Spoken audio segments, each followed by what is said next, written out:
Comenzamos con una oración. En el nombre del Padre, y del Hijo, y del Espíritu Santo. Dios te salve María, llena eres de gracia, el Señor es contigo. Bendita tú eres entre todas las mujeres, y bendito es el fruto de tu vientre, Jesús. Santa María, Madre de Dios, ruega por nosotros, pecadores, ahora y en la hora de nuestra muerte. Amén. Gloria al Padre, al Hijo y al Espíritu Santo. Ave María Purísima.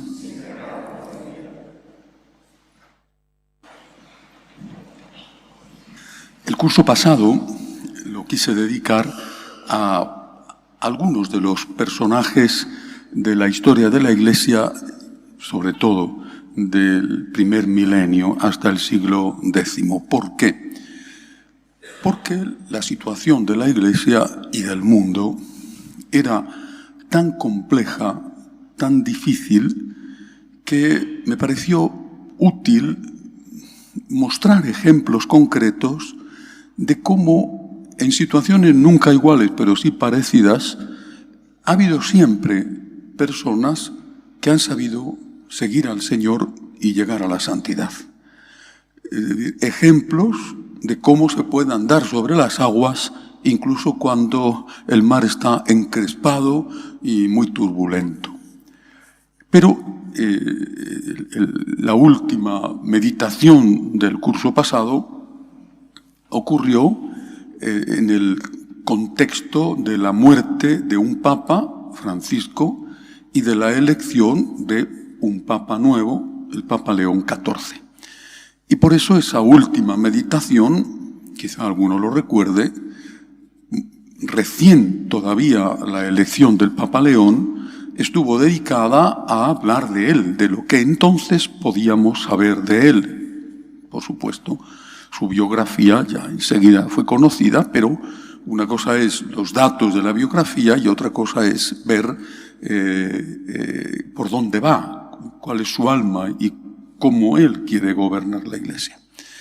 Y quiero empezar esta primera meditación de este nuevo curso continuando el hilo de aquella. Desde el mes de mayo, 8 de mayo, hasta hoy han pasado ya 6 meses, o sea, no, todavía no, pero casi 6 meses, ¿no? Por lo tanto, ya desde luego sabemos más que en aquellos primeros días. Pero no es esto lo que más me interesa, sino cómo un católico tiene que vivir este momento concreto con la llegada de un nuevo papa, como en este caso es el Papa León. ¿Y cómo tiene que vivirlo un pastor? Que en este caso soy yo. ¿Cómo tenemos que vivir laicos y pastores esta situación de la Iglesia distinta? No quiero poner comparaciones ni mejor ni peor, pero es cierto que es distinta a la que teníamos inmediatamente antes, que a su vez era distinta a la que teníamos antes cuando, para sorpresa de todos, el Papa reinante, Benedicto XVI, dimitió. Bien, entonces quiero hablar primero de lo que ya podemos saber del Papa León, más allá de la biografía, porque aunque no sea mucho tiempo, ya han pasado 6 meses, y después de cómo tiene que ser nuestra actitud. Bien, algo, como digo, ya se sabe, es norteamericano. Un norteamericano puede decir, pensar, no todos los norteamericanos son iguales, ¿no? Lo mismo que no son todos los españoles o todos los colombianos, ¿no? Bueno, o sea, es un tópico pensar que un norteamericano del centro, del medio oeste, es igual que un neoyorquino o que un californiano. Bueno, pero sí que hay siempre algo en común. Es un norteamericano. Es un norteamericano pasado por Latinoamérica, pasado por Hispanoamérica, ¿no? Porque ha vivido muchísimos años, primero como sacerdote misionero y luego como obispo en el Perú. Por tanto, eso también ha impreso en él un carácter sin que se haya borrado su raíz norteamericana. A la vez, este norteamericano no es un blanco, rubio y de ojos azules, el típico que uno piensa norteamericano que desciende de aquellos pioneros. No, es un hombre que en su sangre lleva la mezcla por parte de su madre. Bueno, aquí cuando nace alguien, cuando hay alguien importante, enseguida le encuentran que nació aquí o que nació allí, ¿no? Pero es cierto que, al menos por parte de su madre, no la madre, pero sí los antecesores eran posiblemente de raza creolé, con una ascendencia también hispana por el apellido. Por tanto, es de alguna manera un típico norteamericano, pero no blanco, rubio de ojos azules, sino un norteamericano que lleva en su sangre la mezcla de otras sangres. Y eso es algo muy propio de Estados Unidos, que es un pueblo donde ha llegado siempre tanta gente, de tantos sitios, tantos emigrantes que pues se han instalado allí. Creo que ese es otro dato importante que nos ayuda a entender también su personalidad. Él sabe que es un hijo de emigrantes, no son de raza blanca exquisitos, son hijos de emigrantes que llegaron años atrás y que se encontraron, como todo emigrante, con las dificultades de abrirse camino en una tierra desconocida y posiblemente incluso con un idioma desconocido muchos años atrás. Otra característica de este personaje, de este papa, es que es un hombre con una buena formación, sobre todo en derecho canónico.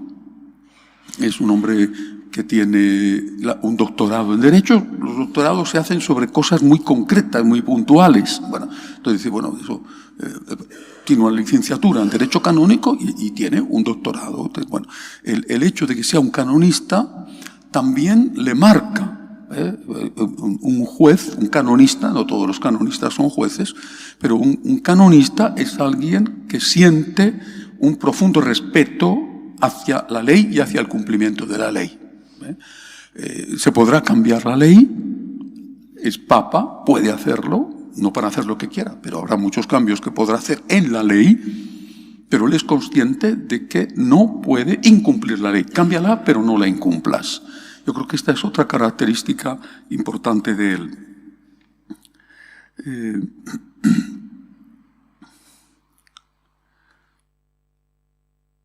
Me vais a perdonar que saque las gafas porque ya ni siquiera aquí no hay mucha luz, pero bueno. Es un hombre que ha tenido experiencia de gobierno. Fue superior general de los agustinos, que es la orden a la que pertenece. Un superior general en una orden como los agustinos conoce el mundo, ha tenido que viajar mucho y se ha tenido que enfrentar con uno de los problemas que tienen hoy la vida religiosa, el envejecimiento y por tanto el cierre de conventos, la crisis ligada a los abusos sexuales de algunos, poquitos, pero de algunos de los miembros. Es decir, todo esto le ha hecho un hombre de gobierno. Después, este hombre de gobierno que había sido general de los agustinos fue nombrado obispo y ha sido obispo de una diócesis de Perú, del norte de Perú, Chiclayo, donde, por otro lado, ha sido y es muy querido. Por tanto, ese cariño del pueblo indica que lo ha hecho bien. Hay fotos que a mí me impresionaron mucho, como fue durante la época de la pandemia. Él salía con la custodia, solo, lejos de los que le acompañaban, a pasear el Santísimo por las calles de la ciudad. Demuestra fe, primero, y amor a la Eucaristía, y valor. Mientras que en otros sitios todo el mundo estaba encerrado, entre otras cosas porque te metían en la cárcel y te veían en la calle, y las iglesias cerradas a cal y canto. Nosotros, gracias a Dios, gracias al valor del Padre Javier, nunca cerramos el templo, pero muchísimas iglesias cerraron, ¿no? Él salía con la custodia, con el Santísimo, a la calle. Me imagino que las autoridades o lo permitían o no se atrevieron nunca a atacarle. Y luego es un hombre que tiene experiencia de la curia vaticana, poquito, porque solo ha estado 2 años en el Vaticano como prefecto del dicasterio para los obispos. Pero que, bueno, de alguna manera ya sabe algo de lo que representa trabajar en el Vaticano, los lobbies que hay, etc. Bien, este es un poco su perfil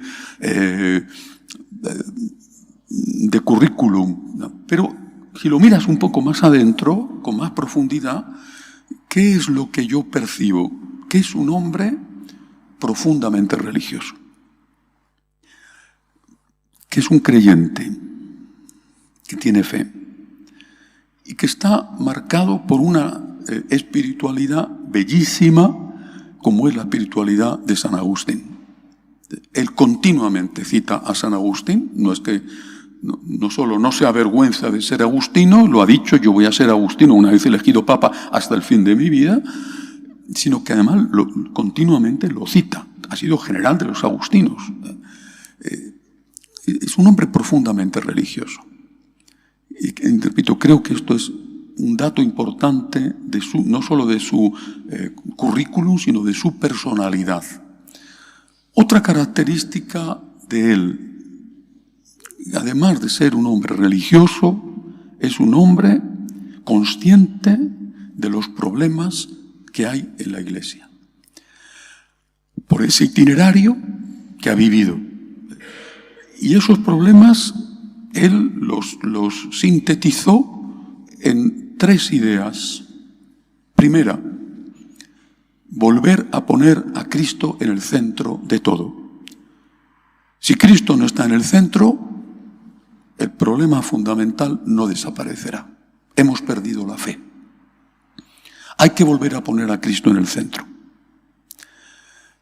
Esto creo yo que marca profundamente su vida y también su forma de gobierno. Segundo, la unidad de la Iglesia. Cristo en el centro y todos unidos. Y esta tarea de conseguir y de intentar conseguir la unidad de la Iglesia indica 2 cosas. Reconocerlo como hizo el primer día cuando apareció en el balcón de la plaza de San Pedro recién elegido. Reconocerlo significa que por fin se acepta lo que todo el mundo sabía, pero que algunos se negaban a aceptar porque entonces implicaba reconocer que esa unidad se había roto y quién la había roto. Es decir, la Iglesia está dividida. Está dividida, y no digo que esté dividida en 2. La división es mucho más amplia, son muchísimos más que 2 grupos los que dividen a la Iglesia. Reconoce esta división, no la oculta, y dice que quiere trabajar por la unidad. Trabajar por la unidad es una de las misiones específicas de cualquier papa. Cristo y unidad de la Iglesia. Pero trabajar por la unidad no solamente es difícil, sino también es arriesgado. Y no me refiero a que pueda sufrir un atentado, Dios quiera que no. Me refiero a que es arriesgado porque siempre se puede tener la tentación de que se consigue la unidad de una forma política. Es decir, tú cedes y yo cedo. Y el que no quiere ceder es un intransigente. Tú vas a ceder en esto y yo cedo en lo otro. Vamos a hacer un pacto, una constitución en el cual tú cedes y yo cedo.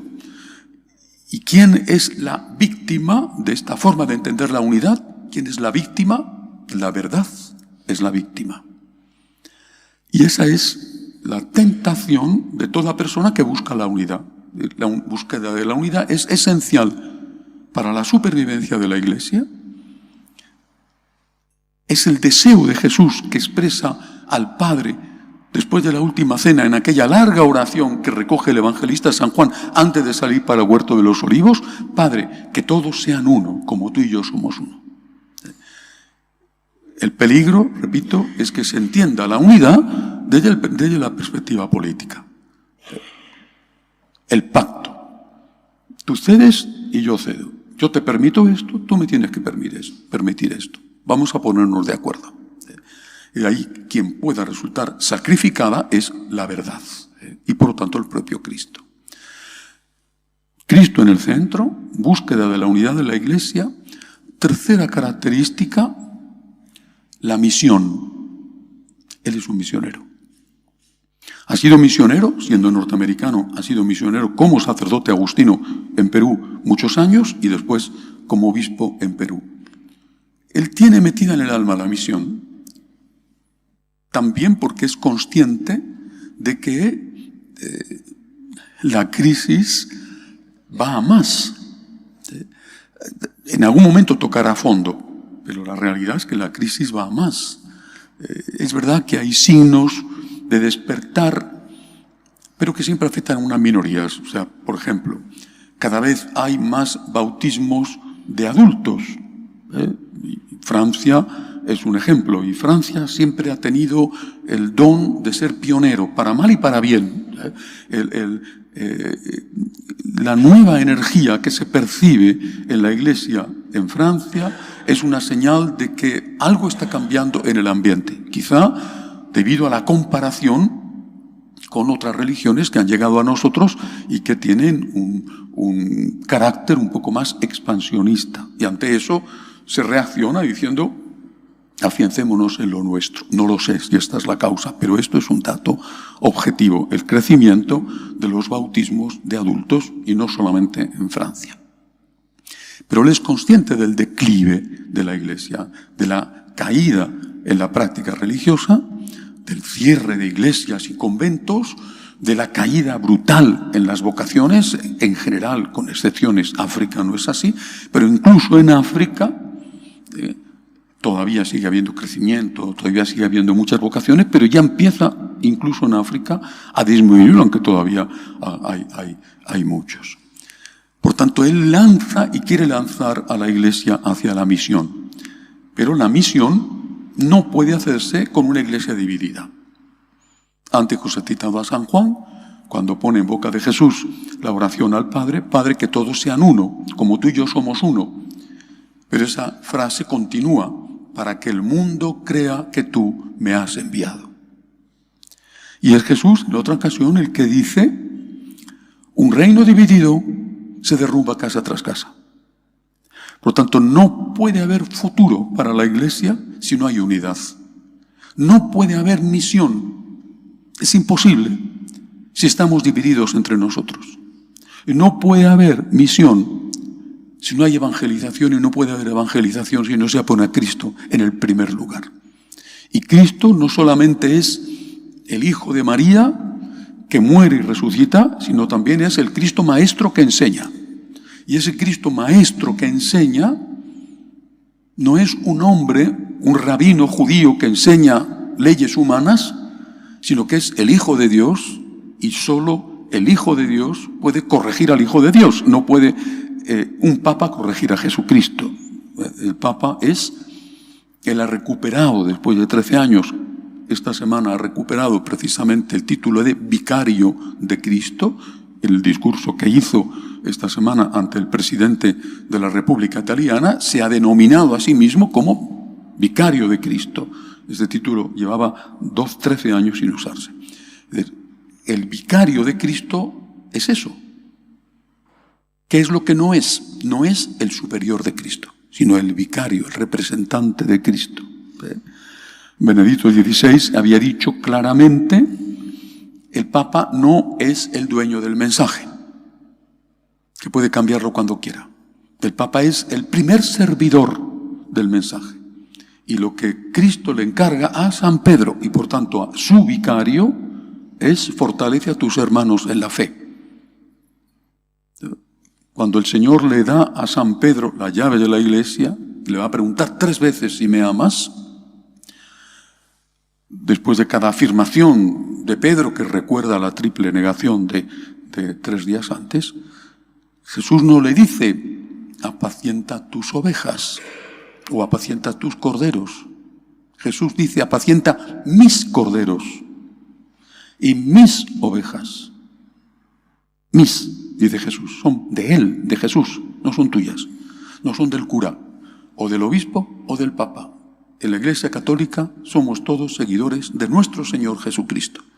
Y esto el Papa León lo tiene muy claro. No puede haber misión si no hay unidad, y no puede haber unidad si no está centrado en Cristo. Dicho esto, el riesgo va a ser precisamente el riesgo de buscar la unidad sacrificando la verdad.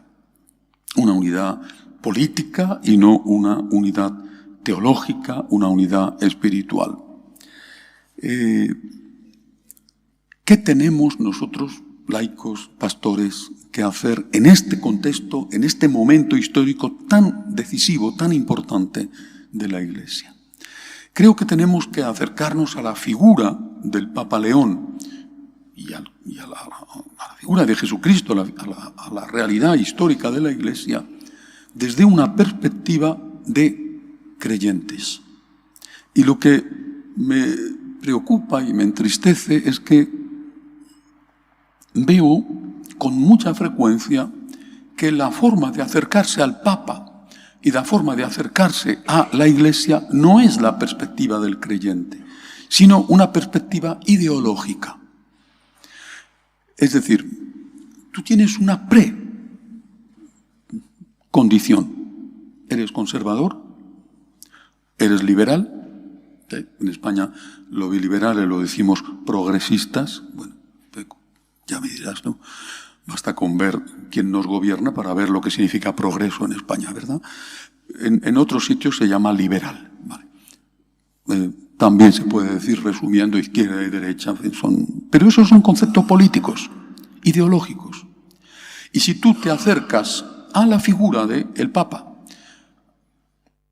o a la Iglesia, al mensaje de la Iglesia, o a la persona de Jesucristo o a la Santísima Virgen, te acercas desde esta ideología, de este prejuicio, ese prejuicio, eres conservador, eres liberal, va a dificultarte y a veces imposibilitarte acercarte al personaje porque ya te has puesto un tinte en las gafas.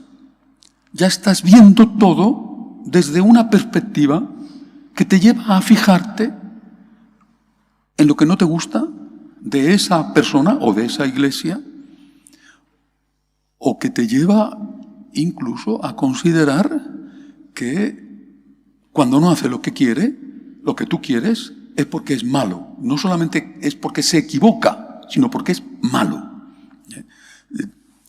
Repito, esto vale para todos, no vale para los conservadores o para los liberales. Me preocupa mucho la existencia, por lo menos yo lo percibo así en muchos de los artículos que leo cada día, ¿no? La existencia de ese acercamiento a la persona, acercamiento a la realidad de la Iglesia desde una perspectiva política. Yo soy conservador o yo soy liberal. ¿Qué perspectiva tenemos que tener? La de un creyente. Yo soy católico. Yo creo en Dios. Yo creo que Jesucristo es Dios. Y porque creo que Cristo es Dios, me acerco a Cristo y me acerco a su vicario y me acerco a su iglesia, cuerpo místico de Cristo, como un creyente. ¿Qué condiciones tenemos que cumplir para acercarnos como creyentes a la figura del Papa y a la Iglesia en este momento concreto? Primero, la fe. Creyente significa tener fe. Fe en Dios. Fe en Jesucristo como Dios. Es decir, yo no soy Dios. Dios es Dios y yo no lo soy. Y vale una frase que dijo el Papa Francisco y que después desvirtuaron porque la sacaron del contexto, vale la frase de Jesús: ¿quién soy yo para juzgar? Yo puedo juzgar los actos, pero no las personas. Yo puedo decir, esto es un robo y el que lo ha cometido es un ladrón, pero déjale a Dios que juzgue el interior de la persona, porque solo Dios es Dios. Si yo no soy Dios, pero creo en Dios, tengo que acercarme al Papa y a la Iglesia con una actitud de confianza Y esto yo veo que falta en muchísimos. Y también noto que a veces me falta a mí. Y uno de los puntos sobre los que analizo mi conciencia y sobre los cuales me confieso, y me confieso con una cierta frecuencia, es precisamente si yo tengo confianza en Dios. Porque a veces me falta. Pienso en la escena de San Pedro andando sobre el agua y hundiéndose. Ha perdido la confianza. Jesús le agarra de la mano, le levanta y le dice: hombre de poca fe, ¿por qué has dudado? Es necesario en este momento tener confianza, pero no confianza en el Papa, sino confianza en Dios. ¿Qué significa tener confianza en Dios? Que Dios es el piloto de la nave de la Iglesia. Dios, Cristo nuestro Señor, verdadero Dios, ama a la Iglesia infinitamente más de lo que yo pueda amarla y de lo que pueda amarle el conservador y defensor de la doctrina íntegra que exista en la Iglesia. Dios es Dios, Él ha fundado la Iglesia y no la va a abandonar. Y esto conviene decirlo ahora, y mira que hemos pasado años de grandes turbulencias. Repito, el propio Papa, al decir que su objetivo es la unidad, está reconociendo, aunque no lo diga, que hay división. Si no, no busca la unidad. Una cosa que ya está unida, dice: vengo a curarte, a comer si estoy sano. Vengo a curarte porque estás enfermo. Vengo a unir, ¿por qué? Porque hay división. Es decir, hemos pasado años horribles en muchos aspectos, pero eso ya forma parte del pasado y no vamos a volver sobre ello. Ahora, aquí hay que acercarse ahora al personaje y a la Iglesia con esta actitud de creyente. Yo confío en Dios. Y una y otra vez tener esta mirada: Señor, yo confío en ti. Yo esto no lo entiendo. ¿Y quién soy yo para tener que entenderlo todo? Si no entiendo por qué me sale un cáncer o le sale a una persona amada ese cáncer, ¿por qué se rompe mi matrimonio? ¿Por qué mi país vive en una dictadura espantosa, como es el caso de Cuba, de Venezuela, de Nicaragua? Si no entiendo y sin embargo digo, me fío, esa misma actitud de confianza en Dios, no en la persona, pero en este caso la persona es el vicario de Cristo, por tanto de confianza en Dios. Dios no va a abandonar a su Iglesia y no va a permitir que las puertas del infierno prevalezcan sobre ella. Esta es nuestra primera actitud a la hora de acercarnos a la realidad nueva en que estamos viviendo con la llegada hace 6 meses del Papa León XIV. Esta confianza en Dios tiene que generar en nosotros una actitud de humildad. No entiendo por qué está haciendo esto. Te habló el Papa León XIV, no digo ya el pasado, que ya está pasado. ¿Por qué esto? ¿Por qué esto? No lo entiendo. ¿Por qué esto? Bueno, ¿y quién soy yo para entenderlo todo? El problema es tan complejo. Gobernar una Iglesia dividida, integrada por 1.400 millones de personas, que está en los lugares más diferentes del mundo, desde las selvas hasta los rascacielos o las ciudades más tecnificadas. Es suficientemente difícil, y creo que cualquiera puede entenderlo, como para darle a esta persona, teniendo en cuenta la confianza en Dios, ese voto de confianza. Es decir, no entiendo por qué hace esto, pero no podemos convertirnos cada uno de nosotros en un juez del Papa. Y esto es lo que está pasando. Es como si ahora mismo cada católico se hubiera convertido en un superpapa. Y no estoy diciendo los católicos conservadores o los católicos liberales. Digo que este es un riesgo que hoy, en este momento, tenemos los católicos. Convertirnos en un superpapa. Yo recordaba estos días un viejo chiste Algunos de vosotros no lo entenderéis porque ignoráis quién era el personaje. Era me refiero a Hans King, el chiste era sobre él, un teólogo muy liberal del siglo XX, que marcó ciertamente la formación de muchos sacerdotes, y así está la situación. Y el chiste es que se muere el Papa, los cardenales reunidos en el consistorio, en el cónclave, deciden que de una vez por todas van a poner la Iglesia en manos del liberal más liberal que había en ese momento, que era Hans King, que era sacerdote pero ni siquiera obispo. Y mandan una embajada a Suiza, donde vivía, de parte de los cardenales, y le dicen: ha sido usted elegido papa. Y Hans King: déjenme reflexionar un momento. Bueno, vuelve Hans King y le preguntan: ¿ha decidido usted si acepta o no acepta? Hans King dice: no acepto. ¿Pero por qué? Le damos la oportunidad de ser el Papa y de hacer una iglesia liberal, como usted quiere. Suprima todo lo que quiera. Mujeres sacerdotisas, papisas, obispesas, homosexualidad aceptada en todos los niveles, todo lo que usted quiera, todo. Usted es el Papa. Hans King contesta: no lo acepto. ¿Pero por qué? Si usted lleva luchando por esto y ahora se lo ofrecemos y no lo acepta, ¿por qué? Y contesta: porque siendo Hans King me escucha la gente. Y si me convirtiera en el Papa no me haría caso nadie. Este es el chiste, pero es que hemos llegado a este punto, en el cual parece que el Papa es alguien que tiene que estar dando razón de todo lo que hace a cada uno de los 1.400 millones de católicos. Esto es absurdo. ¿Os imagináis? En una guerra, y estamos en una guerra, con características además de guerra civil, pero sobre todo una guerra con el demonio.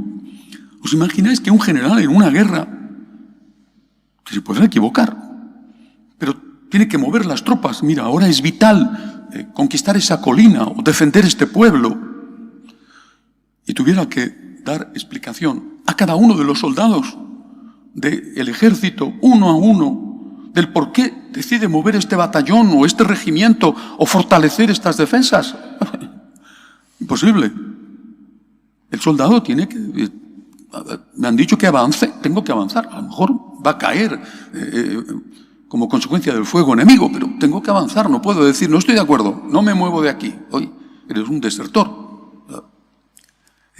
Es un momento muy delicado y me duele ver que tantos se arrogan el derecho de juzgar cada cosa que hace.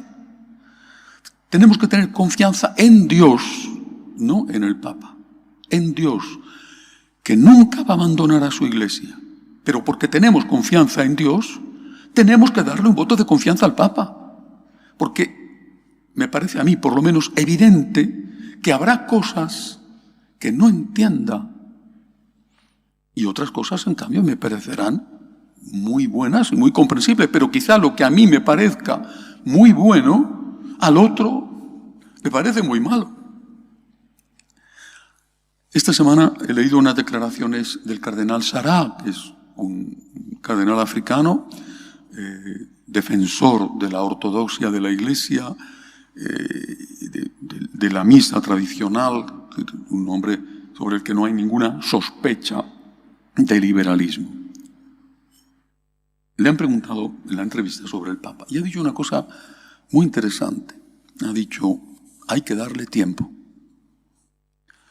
Y ha añadido: el Papa es el padre de los conservadores y es el padre también de los liberales.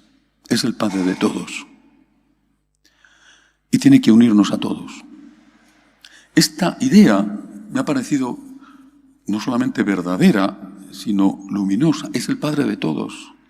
¿Cómo se va a hacer eso posible? Vuelvo a lo que os decía antes. ¿Cómo se va a conseguir la unidad sin que sea sacrificada la verdad?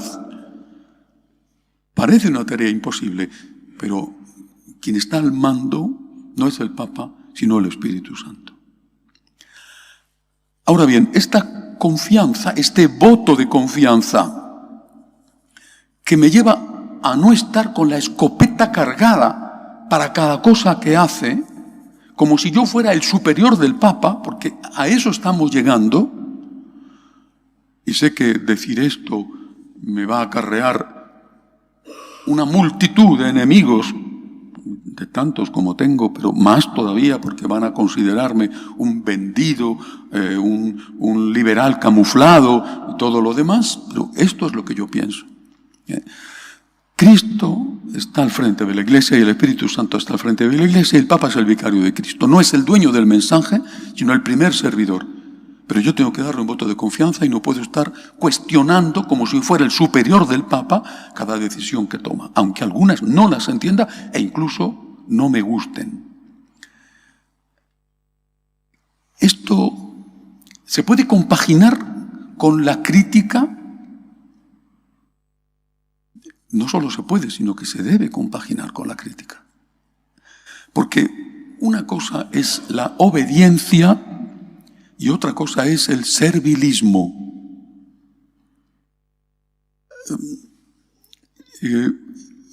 A San Juan Pablo II le gustaba mucho una canción, y las veces en que iba a lugares, sobre todo donde había hispanos, siempre se la cantaban, ¿no? Si no recuerdo mal, el autor era Roberto Carlos. Quiero tener 1 millón de amigos. Me imagino que los más mayores todavía os recordaréis de cómo era la canción, ¿no? Y dice, tú no cambiaste por fuertes que fueran los vientos. A mí me gustaba mucho esto.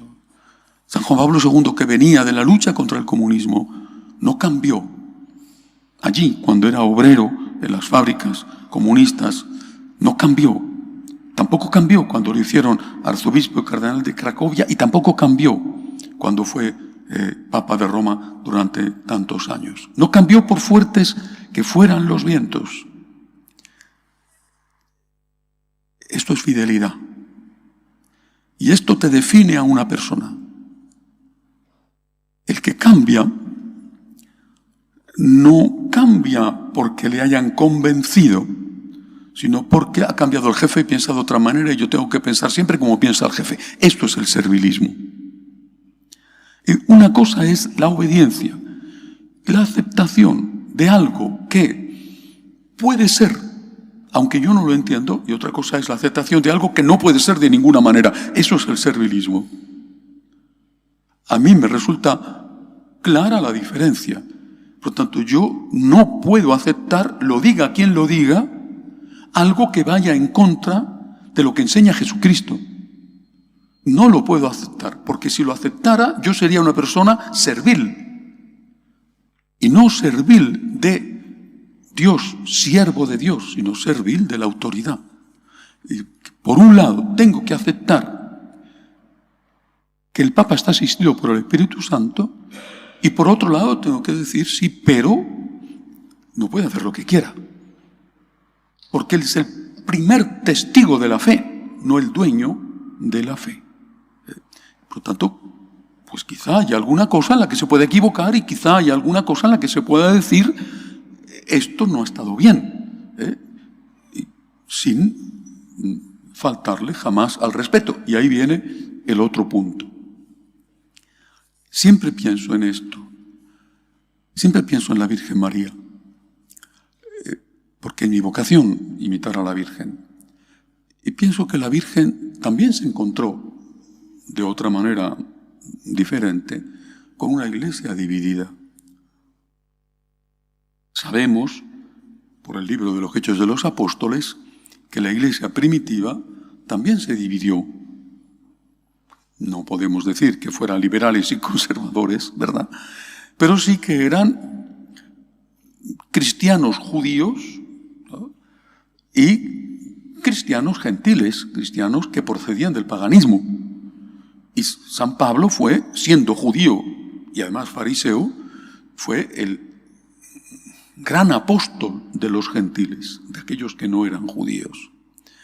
Y se encontró torpedeado en su tarea evangelizadora, él lo cuenta, y lo cuenta el libro de los Hechos de los Apóstoles, y él mismo en algunas de sus cartas, torpedeado por estos que se llamaban judaizantes, que querían que esos que procedían del paganismo, griegos, romanos, persas, asumieran las costumbres culturales, litúrgicas de los judíos: circuncisión, prohibición de comer determinados alimentos, respeto riguroso del sábado y esas 600 y pico leyes que tenían que cumplir los judíos.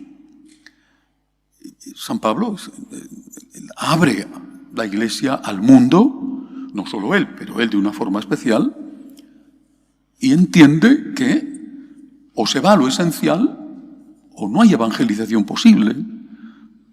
Hay un texto de San Pablo que dice que estaba preparándose para venir a España. No es seguro que llegara a venir, pero en una de sus cartas lo dice. ¿Te imaginas que un San Pablo en España, la Hispania romana, donde el cerdo era una cosa como hoy maravillosa, y que dijera a los hispanos: el jamón se ha acabado, que existía, el chorizo ocular, el chorizo de Salamanca, se ha acabado. San Pablo entiende que hay que ir a lo esencial. Tienes que creer que Cristo es Dios, tienes que creer que Cristo ha dado la vida por ti, tienes que creer que hay vida eterna porque Cristo ha resucitado. Y tienes que asumir los mensajes del Señor de tipo moral. Esto es lo que tienes que hacer. Y si es un problema para ti dejar de comer cerdo, pues sigue comiendo jamón estupendamente, pero bautízate.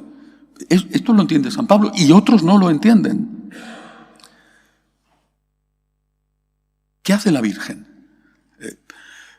La tradición nos dice que nuestra madre, después de la crucifixión, sobre todo cuando empieza enseguida la persecución, la muerte del primer mártir, San Esteban, San Juan se la lleva a Éfeso, donde había ya una comunidad cristiana importante. San Pablo escribe a la comunidad de Éfeso la carta a los Efesios, y que allí la tiene una temporada para protegerla de la persecución que había estallado contra los seguidores de Jesús en Jerusalén. En esa persecución muere el hermano de San Juan, Santiago, el que llamamos Santiago el Mayor. Es Herodes el que le manda decapitar.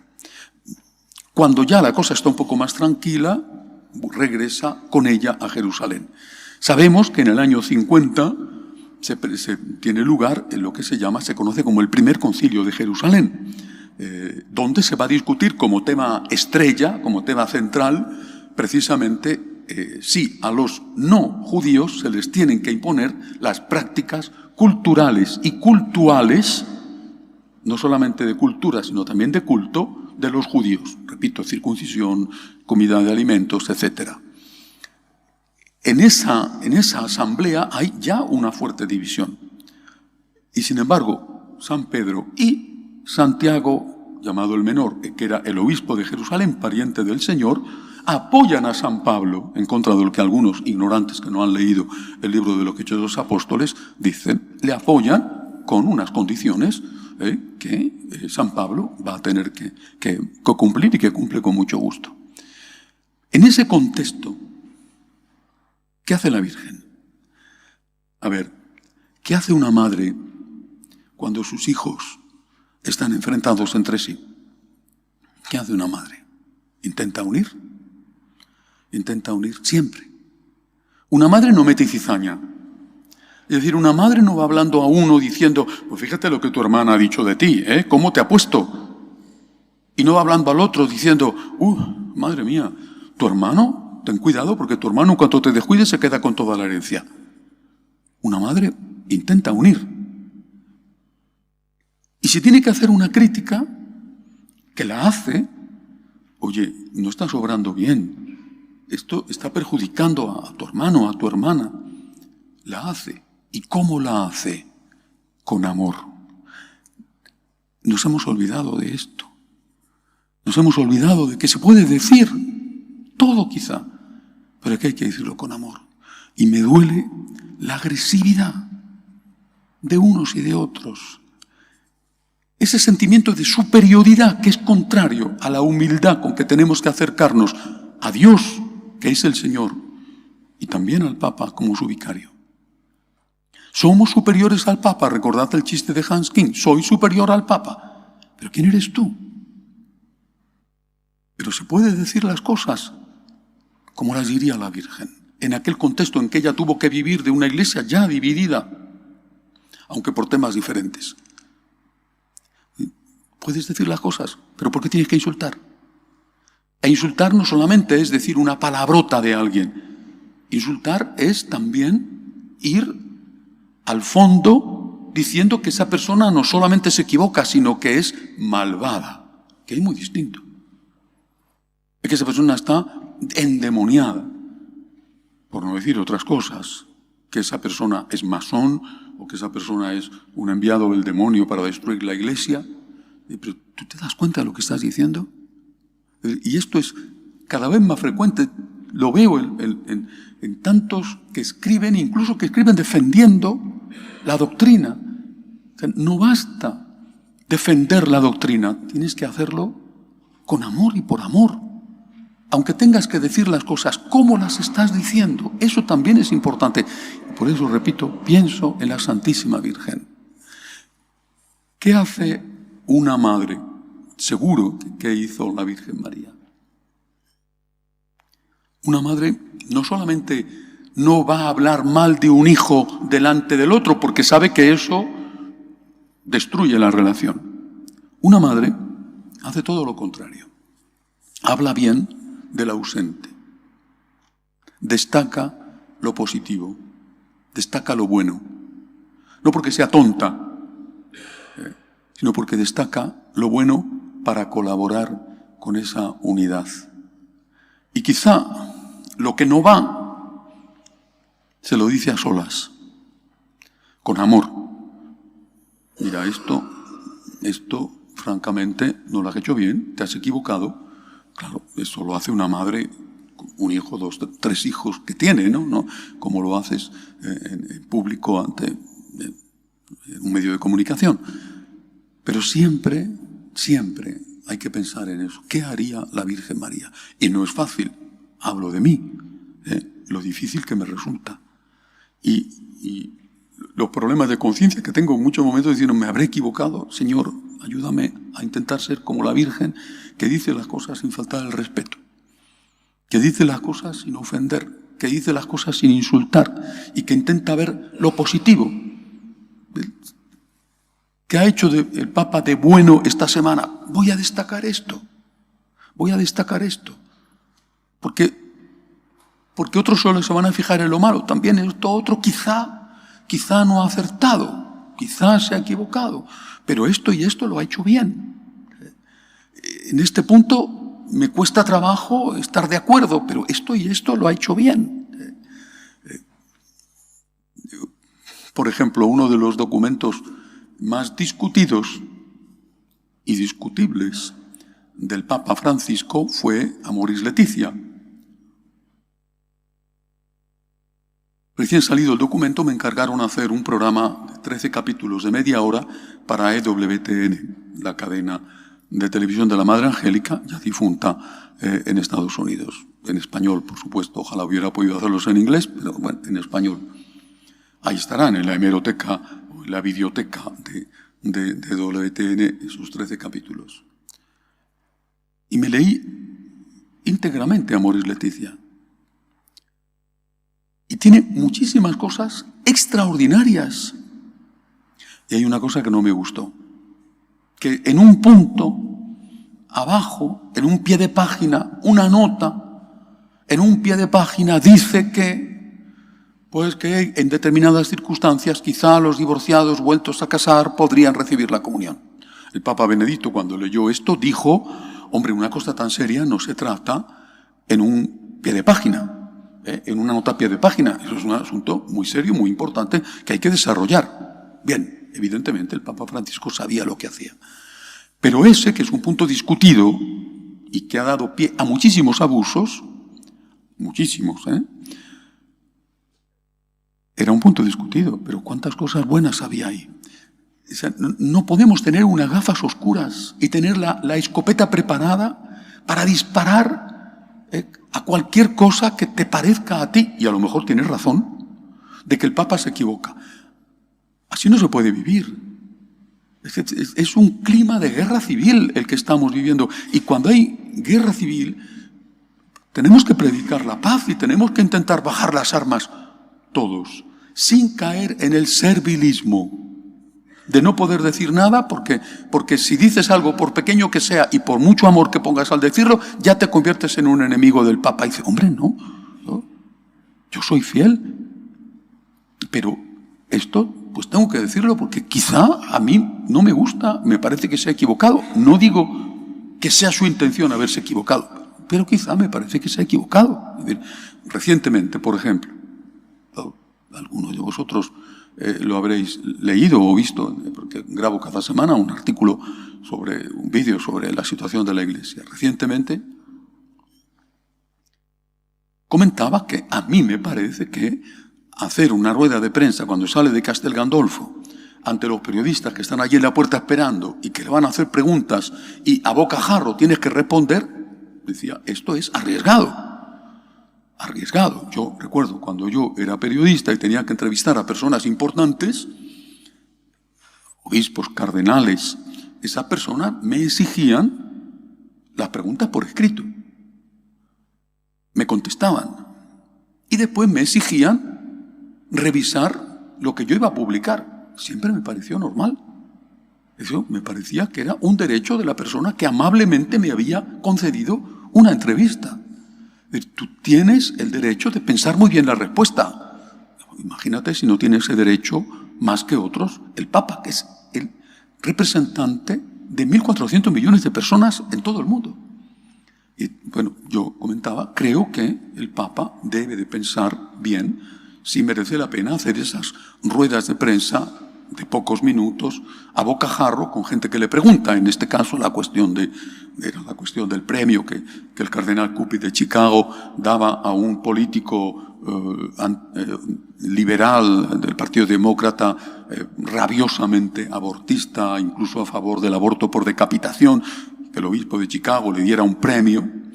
Era una cosa que removía las tripas de muchos que están luchando a favor de la vida, ¿no? Y, bueno, el Papa compara de alguna manera, sin compararlo exactamente, en esa rueda de prensa improvisada, el aborto con la pena de muerte. Un momento. O el aborto con la defensa de los emigrantes. Un momento. O sea, estos son temas muy serios. Esto no se puede despachar así en un vuela pluma, que aquí te pillo, aquí te mato, te hago la pregunta y tú me contestas. Un momento. Bueno, una cosa es ser obediente y otra cosa es ser servil. Pero cualquier cosa se puede y se debe decir con amor. ¿Qué tenemos que hacer entonces en este momento de la Iglesia? Tenemos que acercarnos con una dimensión, con una perspectiva de creyente, no con una perspectiva ideológica. Yo soy conservador y tengo la escopeta preparada y en cuanto hay algo, ¡pum!, le pego un tiro. Yo soy liberal y tengo la escopeta preparada y en cuanto hay algo, ¡pum!, le pego un tiro. Tenemos que acercarnos con una perspectiva de creyente. Yo creo en Dios y yo no soy Dios. Yo creo que Dios, nuestro Señor Jesucristo, el Espíritu Santo, el Padre, no va a abandonar a la Iglesia. Y por tanto, habrá cosas que me parecen maravillosas y habrá cosas que no entienda. Y he sufrido lo que solo Dios sabe en todos estos años precedentes.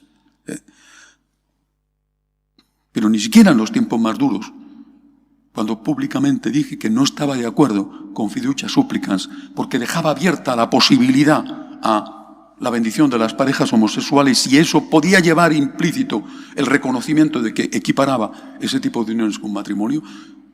Primero que habló de esto, después de fiducia supplicans, fue el cardenal Miller. El segundo fui yo. Y me jugué el cuello, una vez más, porque llevo toda mi vida jugándome el cuello. Tienes que decirlo, con amor, tienes que decirlo. Ahora también, pero desde esa humildad que te lleva a decir, yo no soy Dios, Dios sabe lo que hace, ha puesto a este hombre al frente de la iglesia que tiene además estas cualidades. Es profundamente religioso, tiene una espiritualidad bellísima, ama a Jesucristo y quiere la unidad de la iglesia. Eso no significa que no se puede equivocar. He dicho, el riesgo es que considere unidad fruto de transacción, que considere unidad como un concepto político, que considere unidad y que sacrifique la verdad para conseguir esa unidad, con lo cual es imposible porque muchos no cederán o no cederemos. Pero desde esa perspectiva de creyente, desde esa perspectiva me acerco al Papa León diciendo, es el vicario de Cristo. Y esto para mí es suficiente, es el vicario de Cristo. Puedo en esto o en aquello disentir, lo haré y lo haré con amor. E intentaré ver lo positivo. ¿Qué ha hecho de bueno? Por ejemplo, esta semana, magnífico mensaje ante el presidente de la República Italiana defendiendo la familia. Magnífico mensaje. Magnífico mensaje sobre el tema de la sinodalidad, diciendo no se puede tocar la autoridad del obispo y por lo tanto, como consecuencia, la autoridad del delegado del obispo, que es el párroco. Magnífico mensaje, hablando del hambre en el mundo. Si me fijo solo en lo malo, no solo termino con úlcera de estómago, con un ataque de nervios todos los días, sino que al final me convierto en un superior del Papa, y eso es horrible. Decían de un locutor de la radio en España, no voy a decir el nombre, pero seguramente que muchos de vosotros sabéis a quién me refiero, que cuando le escuchaban por la mañana, lo dijo uno que le escuchaba, tenías que salir después de escucharle con el casco puesto porque pensabas que estaban cayendo ya las bombas y los tiros continuamente. Bueno, no podemos vivir así, porque no es justo hacerlo. Vamos a acercarnos al Papa, a la Iglesia. Vamos a acercarnos con una actitud de creyente, no con una actitud previa, con un prejuicio ideológico. Vamos a acercarnos con una actitud de creyente y decirle, Señor, yo confío en ti y si alguna cosa tengo que decir, la diré, intentaré decirla con amor. Que Dios nos ayude. Terminamos con una oración.